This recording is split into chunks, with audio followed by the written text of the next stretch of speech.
Our sun regularly goes through periods of upheaval. Researchers have wondered why for decades.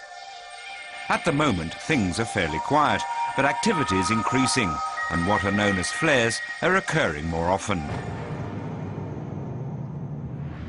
Flares are huge eruptions of radiation that explode with an energy equivalent to billions of atomic bombs, like in the autumn of 2003, when the sun spit a vast cloud of plasma towards planet Earth.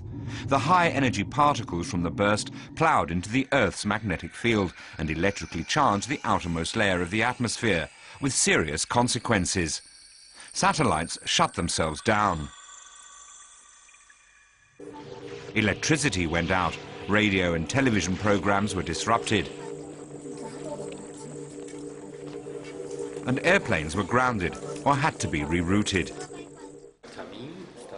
Researchers at the Max Planck Institute for Solar System Research are trying to find out exactly how solar flares and their accompanying ejection of solar matter develop. They want to create a model to predict them, which would help protect satellites. We have to learn more about the solar magnetic field. The ejection of mass, the flare, is caused by a buildup of energy in solar magnetic fields, for example, in areas of activity. We want to learn more about what happens there, which is why we need to better understand the magnetic fields in the areas of increased activity. But the sun's overall magnetic field can't be detected from the Earth's surface. The Earth's atmosphere blocks observations.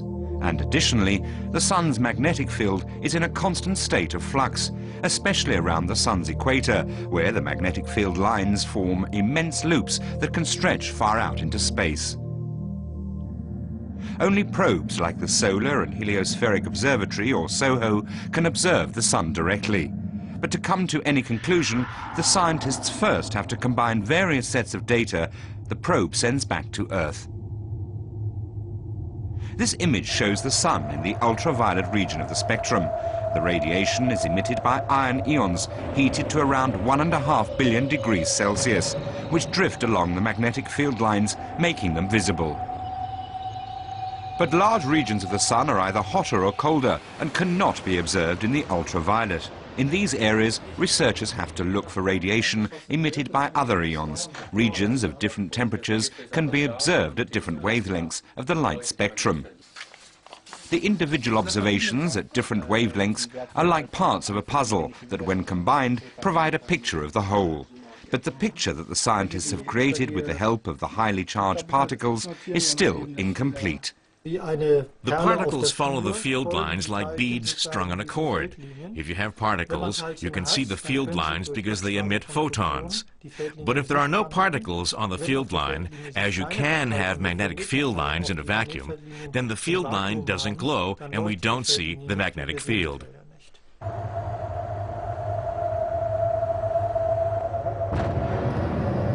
The researchers have already discovered that eruptions of radiation arise in places where magnetic field lines merge.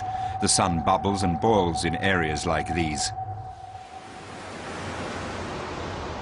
Sunspots are often seen in areas like these. To the eye, the spot appears as dark points on the surface of the sun. The team at the Max Planck Institute have been looking at them more closely with telescopes here on Earth, and combining the data with images taken from space. That allowed the researchers to create a dynamic model. For the first time, they were able to simulate how magnetic fields in active solar regions change over time. That information helps them predict where a flare could be brewing and how hard it would slam into the Earth's atmosphere if it went up. Until now, they've had to work with static models called potential fields. Unlike the potential field, this model tells us how much energy is brewing up, approximately. That means that we can identify regions that could be possible candidates for serious events, even though we won't be able to say exactly when those areas are going to blow. To achieve precisely that, the team would need more detailed images of the magnetic fields. In the lab, they're already working on a new camera. On board of the Solar Orbiter space probe, the camera should provide them with the information they need. The Solar Orbiter, scheduled for launch in 2015, will circle the Sun closer than any earlier probe.